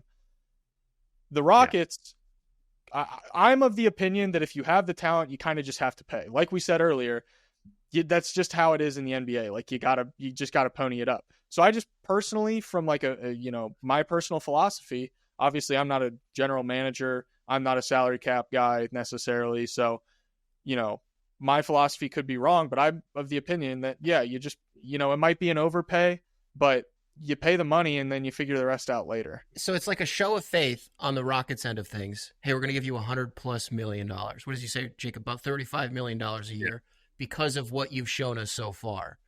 But again, to Jacob's point, it's just like, we want to make sure, because like, what if they give him 5 years for whatever he was eligible for, and we've come to find out that, so he's only good in March. That really is the only month of the year that he's like really fucking good. Then it's like the whole figuring it out later thing. Well, that's how you end up either eating a bunch of dead money, or you got to like you end up with like a Zach LaVine type character. You know what I mean? Where it's like, we can't even fucking move this guy because, you know what I mean? So I think it's just the responsible thing to do, to just wait and see, because if it's about giving him more money, they still have his bird rights. So he's going to maybe opt out if he does end up being sweet and the Rockets end up figuring things out. The other piece of this being, are the Rockets sure who the real core of this team is 3 years from now? You know what I mean? So they're locking him down. By the time we get to the end of that timeline, they will know for sure, okay, so it's Reed Shepherd and it's Şengün and it's Jalen Green. Those are our 3 guys, or whoever it ends up being. You know what I mean? When the time rolls around for other guys to get extended, you're now going to have the Jalen Green of it all as well, because instead of locking him up long term, you locked him up like medium term. And so that's going to coincide with some other guys getting their rookie extensions. And now all of a sudden you have all these decisions culminating down the road in this 2-year span where you're like, things could get a little bit weird when we get to 2026. It's more the timing of it. The dollar amount is more or less arbitrary because, like I said, the salary cap rises every year. I'm like, hardly anything is truly an overpay anymore. If you look at it from percentage of the salary cap, the timing of it is where I was like, this could have been better. I'm going to bundle these next 3 guys into a single category of a question for you guys. Over or underpaid? They all got the same deal, a max extension of 5 years, $224 million. Evan Mobley, Scotty Barnes, and Franz Wagner. Good deals. How much? 224 you said? Yep, 5 for 224. Is that 3 for 3? Good deals for both parties involved.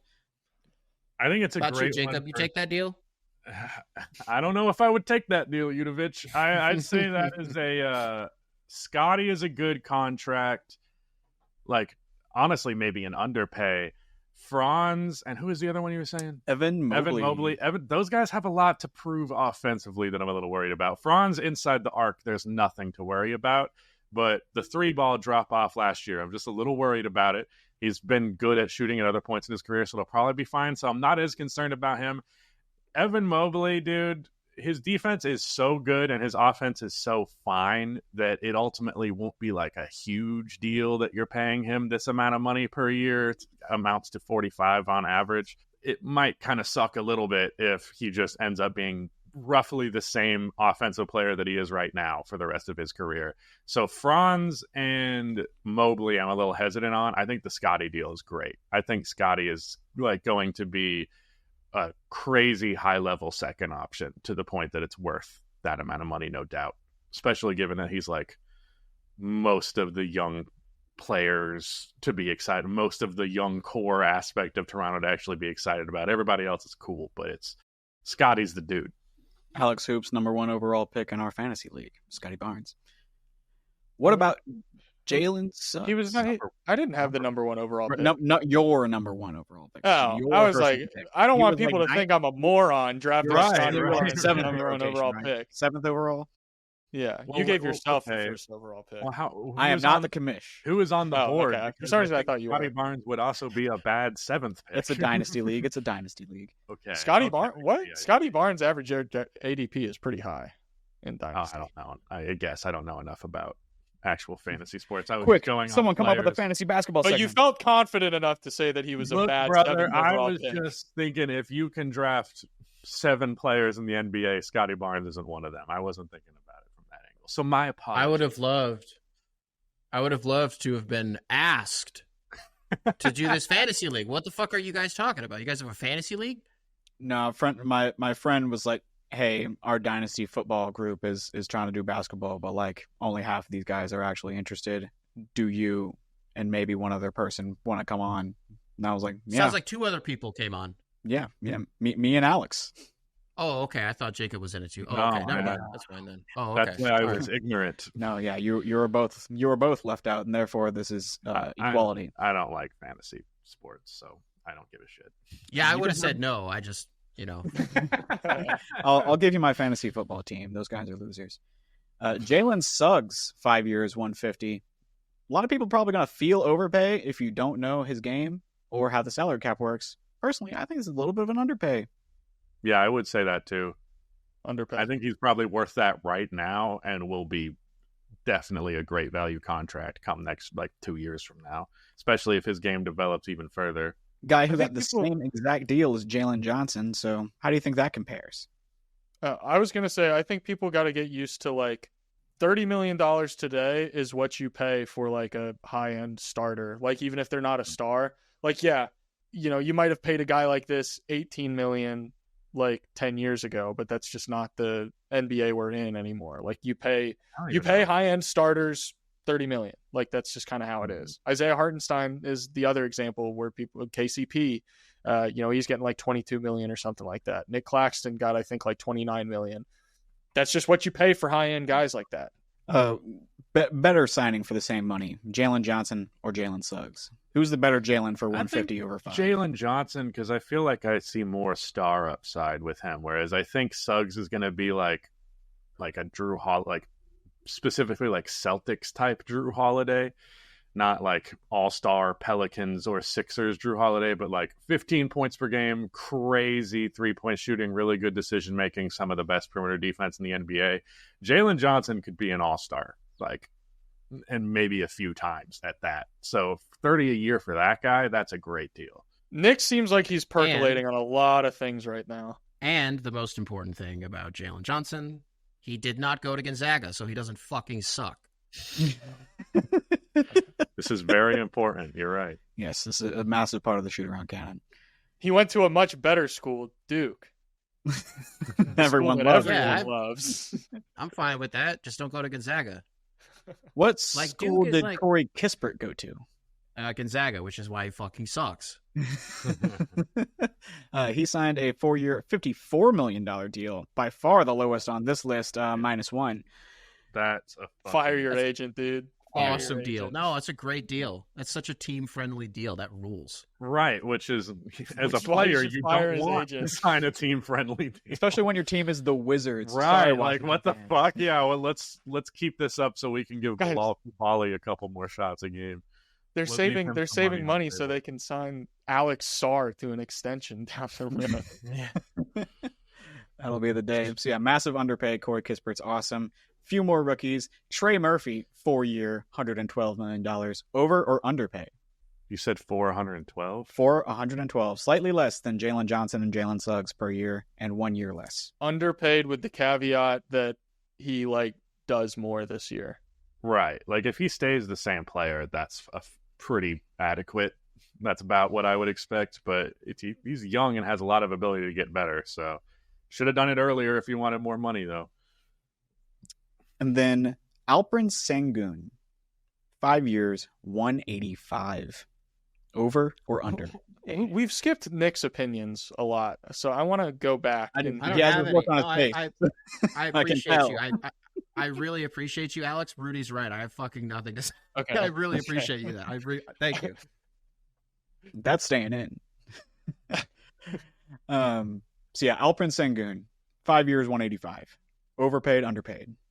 Okay, so my whole thing with this contract is, I think it's what, like 37 million, 38 million a year? Yeah, that seems like a good deal to me. My whole thing with this was, I think it's a slight underpay. My whole thing with this was everyone was calling it like, oh my gosh, I can't believe Raphael Stone pulled off this absolute heist. And I'm like, you paid him like just under the max. Like it's a good deal. Like I equated it to like going to Kroger and you see like buy 2 12-packs of Coke Zero, get 1 free. It's like, that's a good deal. Is it a steal? No, it's a good deal. I look at this Sengun deal as, I went to Kroger and I got 3 12-packs of Coke Zero for the price of 2, and I'm like, I'll take it. But I didn't just steal the 3 packs of Coke Zero. Well, but then it kind of goes back into the economy. If you live in a state that does bottle returns, right? Because then that's what 36. That's $3.60 that you get back from getting all 3 of those. So it's like you know what I mean? It goes back into the economy. That's a great point. You're right. You're so right. Underpaid. And then last but not least, although it is monetarily least, Jaden Hardy, 37th overall pick in the 22 draft, got 3 years, $18 million. Overpaid or underpaid? Probably underpaid, right? Because like $6 million in the NBA, that's nothing. That's it's nothing. Less than but the also, MLE. Is it really? It's half the MLE. By a lot. Damn, bro. If I were Jaden Hardy, I would have just tested my luck in free agency to go to a team that'll give me opportunity. I don't know if signing on that money was the right move, frankly. So I'm definitely saying underpay, but also not necessarily, because Jaden Hardy has shown positive signs, but it isn't like he's been like, oh, this guy's very clearly an NBA player who should be getting minutes. But I also think he's shown enough that he deserves the opportunity to show it. It's just not going to happen in fucking Dallas with Luka and Kyrie Irving there. I think this is a big win for him because coming out of the G League and into the draft, there were all the questions about him. And then he gets drafted and he doesn't play a whole lot. And now all of a sudden the conversation goes from like prior to when he was in high school, we're all looking at him like, oh my gosh, this is like a potential future star in the NBA. And then we get closer and closer to him actually making it to the NBA, and we're like, oh, all these concerns pop up, and everyone's like, I don't know if he's going to make it. He may not make it to a second contract. And then now here we are. It's like he was playing minutes in the playoffs. He consistently gets minutes during the regular season. It's like he got a second contract. He's locked up 3 years. You know, it's not a ton of money relative to the dollar signs that we see handed out now. But this is what will hopefully pave the way for him to get that third contract, which I think is probably the thinking here of like, yeah, not a ton of money now at all, literally half the MLE. But now I think he's got a good shot. He has a better shot now at a third contract than if he had signed a bigger deal that like is now going to put him under a microscope where we're like, oh, why is Jaden Hardy making this money? Is he worth this much money? And then, you know, the perception changes everything. And I think this allows the perception for Jaden Hardy to just be like rock solid. That's a good point. There's a big opportunity to outplay that contract. Yeah, that's sort of the way to, yeah. And then you know what? At the end of the day, if we're being just like people about it, not self-proclaimed NBA analysts and podcasters, getting $18 million over 3 years, that's fucking awesome. That's really nice. I think $18 million. I think that's a pretty... I think that's the pretty dope thing about the NBA right now is you only kind of have to make it to get life-changing money. You're like, if you get a second contract, you're golden. Even if it's literally half of the MLE, you've still made generational wealth if you do right with it. Yeah. Or if you're Bronny James, you get drafted 55th overall, you get a guaranteed deal for 4 years. I'm sure he was going to struggle financially for his life. It's really changing the trajectory of his lineage. Some notable non-signings per this article, parentheses listed alphabetically. Santi Aldama and the Memphis Grizzlies did not get an extension. Josh Giddey on the Chicago Bulls did not get an extension. Jonathan Kuminga did not get an extension. And Davion Mitchell of the Raptors did not get an extension. I did not say that Kuminga plays for the Warriors because we all know that. But, you know, now everyone knows. That'll be the biggest standout, right? Is Kuminga not getting one. These other guys can fuck right off, frankly. Kuminga needs an extension, especially when Moses Moody got one. God, they're in an awkward spot with him because of Draymond. Because really, unless his 3-ball really develops and like actually gets good, I don't think you can play him with Draymond and like Kevon Looney or Trace Jackson Davis, a center who can't shoot as well. Because then at that point you have 2 non-floor spacers plus Kuminga who can kind of a little bit do it, but really not at all. So you don't want to have 3 dudes who can't shoot the 3 in your lineup. Draymond, but they also don't want to move on from Draymond because of the history there. And also who would want him? What kind of assets are you going to get back? It's kind of a difficult fit situation right now. And the reason Kuminga doesn't have a contract isn't because Kuminga hasn't proven to be worthy of one. It's because his spot on the Warriors is still a little up in the air. And it's also been reported he's asking for a lot of money. Oh, yeah? For Jonathan. Yeah, I made a joke tweet about it where they said something, it was a tweet of like, Jonathan Kuminga is looking for a contract upwards of $225 million a year. And I was like, oh, I didn't know you could give out 12-year contracts in the NBA. Is he the best player? Help me out with this. To come out of the G League Ignite before it folded? Because it would otherwise be like Jalen Green, Scoot was there, but like it's not him yet. So right now, who are we forgetting? I think it would be Kuminga right now. Yeah. Is it last 25 game, Jalen Green? Yeah, I was about to say, I'd probably take Jalen Green, but not like Jalen Green in March is pretty electric. Yeah. I'd say right now Kuminga has displayed more and more consistently that I'll say him, but he has more playoff utility, I think. R.I.P. the Ignite. The flame has been extinguished.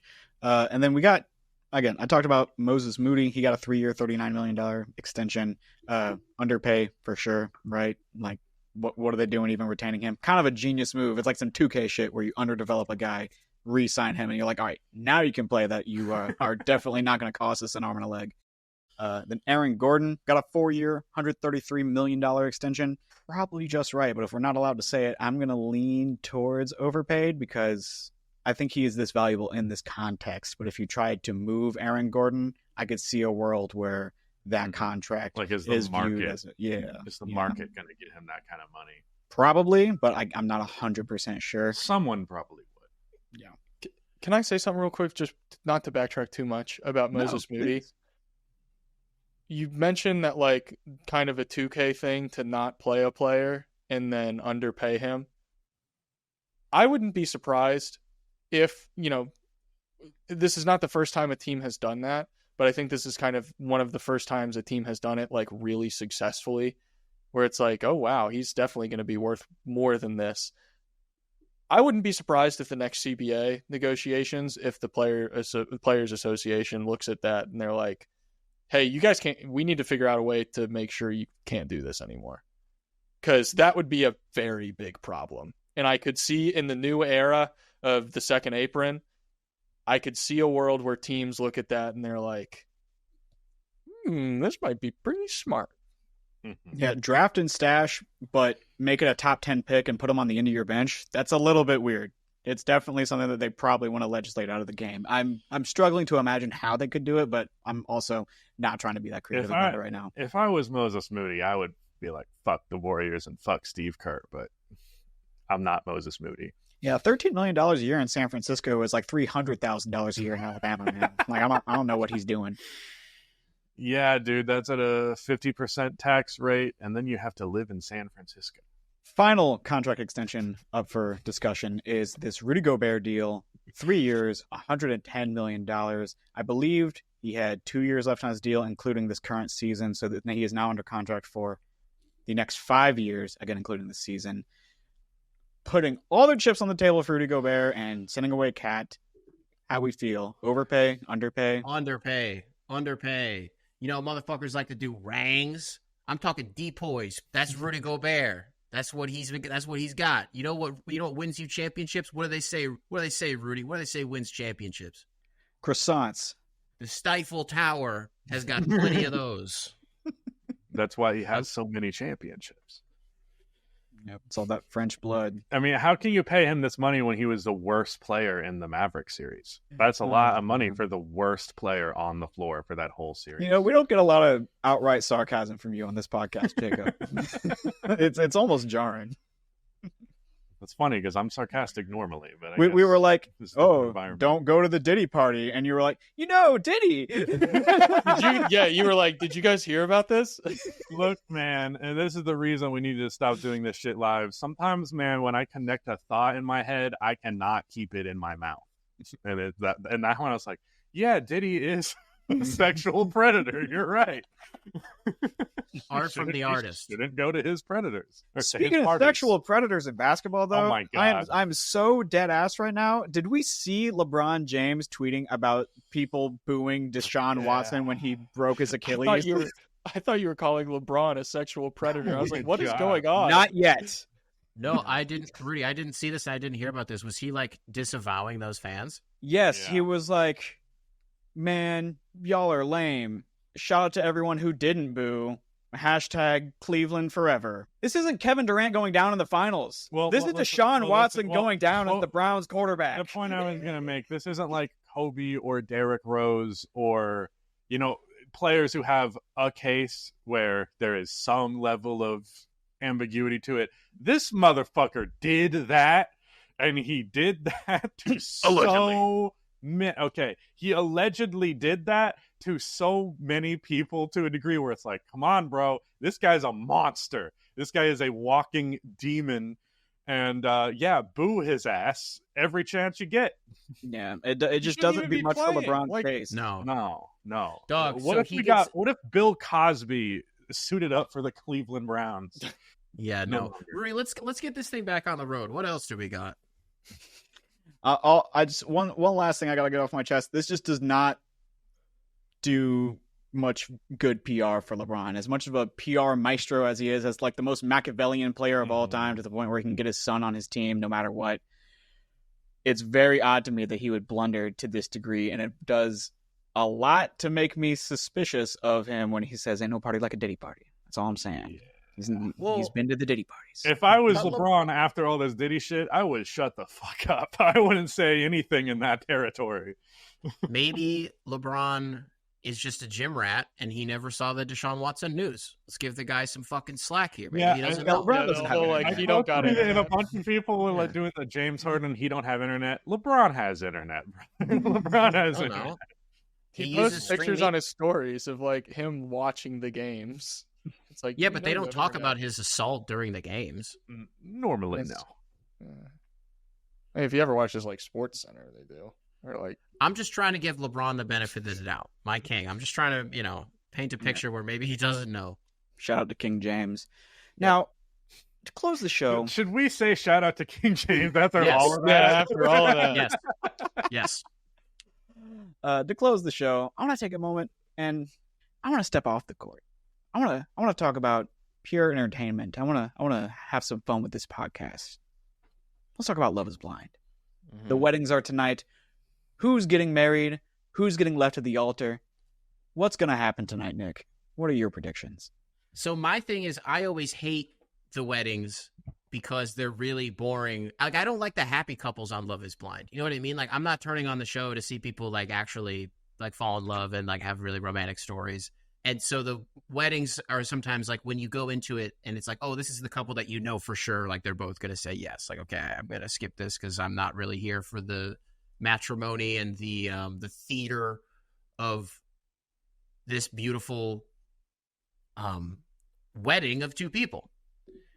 It's the motherfuckers who go up there and are like, yeah, this shit's not gonna happen. So so Nick and Hannah aren't getting married. Like, sealed the sign, she's not my lover like Billie Jean, but the kid is mine. They're not even going to the wedding. They broke up. Yeah. It's done. Righteously too. Shout out to my favorite punter, Nick Dork. I just wish that Leo would show up at one of these altars and like imagine if Leo was up there and his betrothed said no. He would be like, let's just say it was Hannah. He would be, Hannah, what the fuck? What are you doing? I love you so fucking much. What the fuck? It's not my fault that I'm financially well off. No, it's been a good series. It's been a good season of Love is Blind. I'm really hoping that last season shit was ass. I'm really hoping that there's at least one like someone gets shaky and says no or something crazy. My biggest fear, and I'm horrible with names, but the stable couple, the woman is Asian and then the other guy is like kind of country. Taylor and Garrett. My biggest fear is that Garrett gets to the altar, sees her walk down the aisle. He's been super confident this whole time. There's been one little hiccup about texting his ex, but outside of that, he's been golden.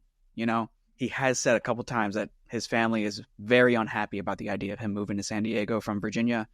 Mm-hmm. And if that makes him say no at the altar and they break up, I gotta hunt him down. He's dead to me.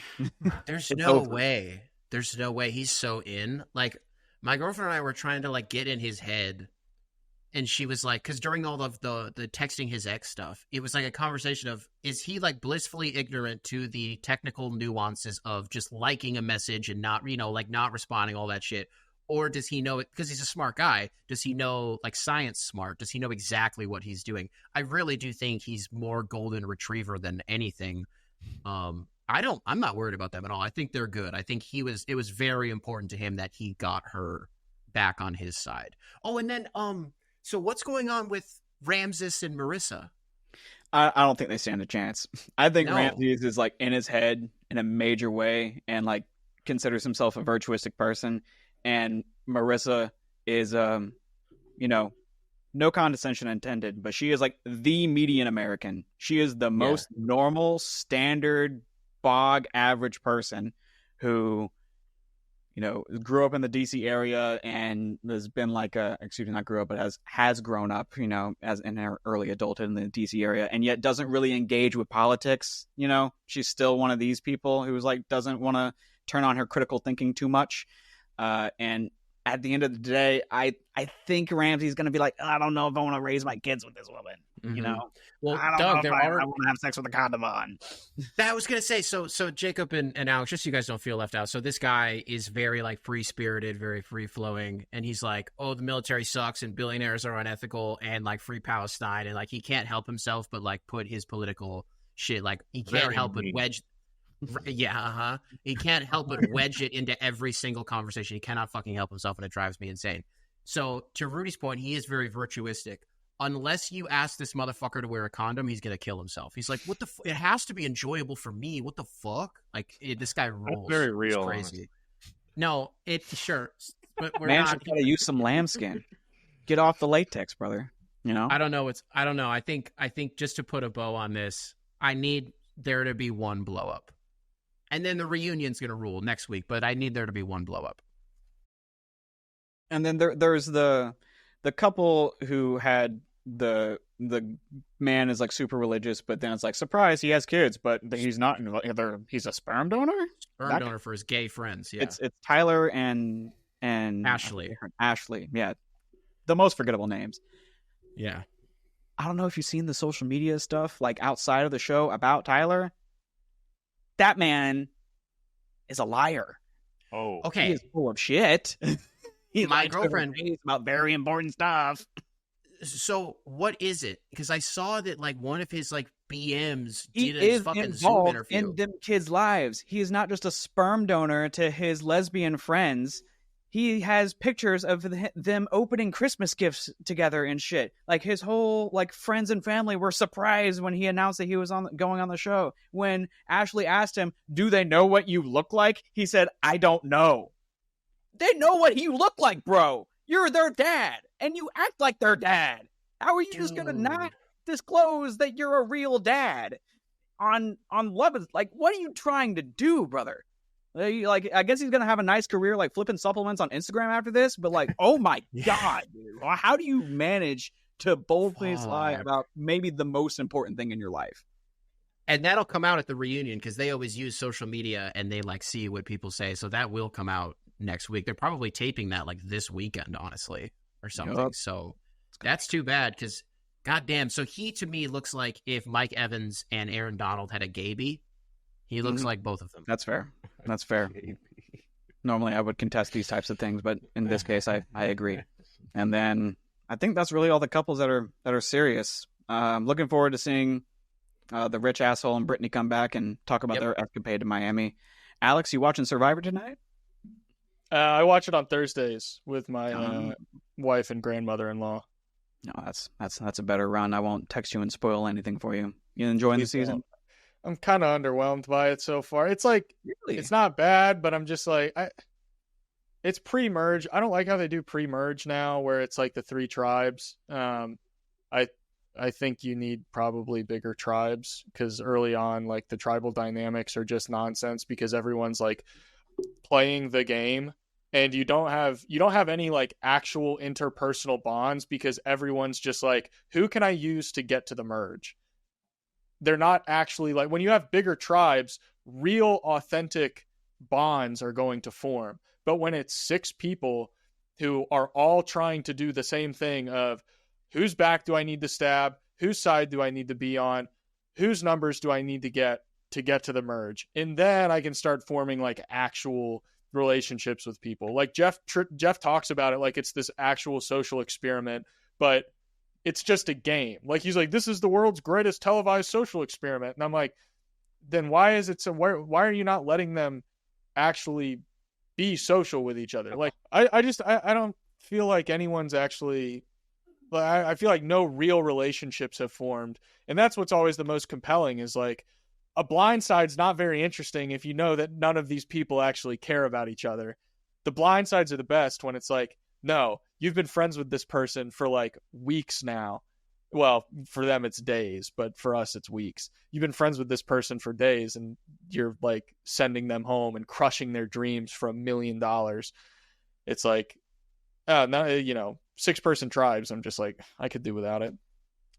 Out of curiosity, as someone who doesn't watch, do they get people who know what the show is, or do they like unfortunately. I think it'd be more interesting if you just got completely unaware people and are like, because as the show goes on, I would think the meta and the way of playing it would become more and more aware. So you get these people who are emotionally detached and uninterested in doing the game as it's designed and trying to game it. That's one of the big critiques of modern Survivor is it is becoming just a bunch of game bots where they're all just like running game theory in their head, like trying to figure out how to make sure that they're on the right side of the numbers. Like very few people go into Survivor where like, I'm just going to see what happens. All of them are like, no, I've been a super fan my entire life. I've seen every single episode. I have every single name of every single tribe of every single season of Survivor. I know every single winner, every single final three off the top of my head. It's like, can we please just get like some like HVAC worker like that has never watched an episode in their life who's like, oh, I could maybe win $1 million. Like, why not? Like, that's who I want to see on Survivor. Like, I don't care about all these super fans. It's like, come on, how many super fans do we need? And they're all podcasters and bloggers and freelance writers. 3 podcasters this season. The first 2 people eliminated were podcasters. Yeah. Who's your pick to win the show? I think Teeny's gonna win. Teeny? Yeah. Really? You think she's just like good enough at playing the middle ground? I think she's like the best social player by far. Everyone loves that girl. She so definitely leveraged herself into like a massive power position, even without her vote. I think it's Genevieve. I'm picking Genevieve. Genevieve's good. You know who Genevieve reminds me of? Who? Do you remember? Did you ever watch Survivor One World, where they all start in the same tribe on the same island? Mm-mm. Oh well. Kim Pratlin Scott, something like that. That was her name. She won that season. And her whole thing was just being like this socially disarming person, but behind the scenes, she's just like cutthroat. And I get that vibe from her. Yeah. When she got, her boy out, I forget his name, just totally blindsided him. Keyshawn? Yeah, Keyshawn, when she just like got him out because he just kind of passively threw her name out there as like a decoy, and she was like, "Oh hell no, I'm going to use all my power to eliminate this obvious threat." I'm like, "Oh yeah, you're a winner. This is unfortunate. I think you're going to run away with this." So watch out for Genevieve, everybody. Jacob, any closing words before I hit end recording?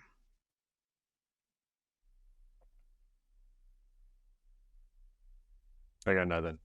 All right, here's a clip. And you mentioned Book and KD knowing who you are. It looked like maybe your favorite player of all time also knows who you are. We saw Steph Curry having some words with you on the court after the game. What can you tell us about that conversation? Man, it's crazy because I've liked him since I was in like 6th grade. Like, it was, I don't even know what to say, man, because like that's my favorite player ever. And the first thing he told me was like, I'm a big fan of your game. And like, truth be told, I'm a big fan of him. You know, like I had his jersey. He signed it twice. I used to sleep under that jersey, and like I just wanted to be like him so bad. And so just to be able to meet him, him be able to have some respect for me, and then us to talk in the back, he gave me a pair of his shoes and signed them. Like that meant the world to me, man. Like my dad knows, my mom knows. Like it just means a lot. And like I don't know, it just means a lot.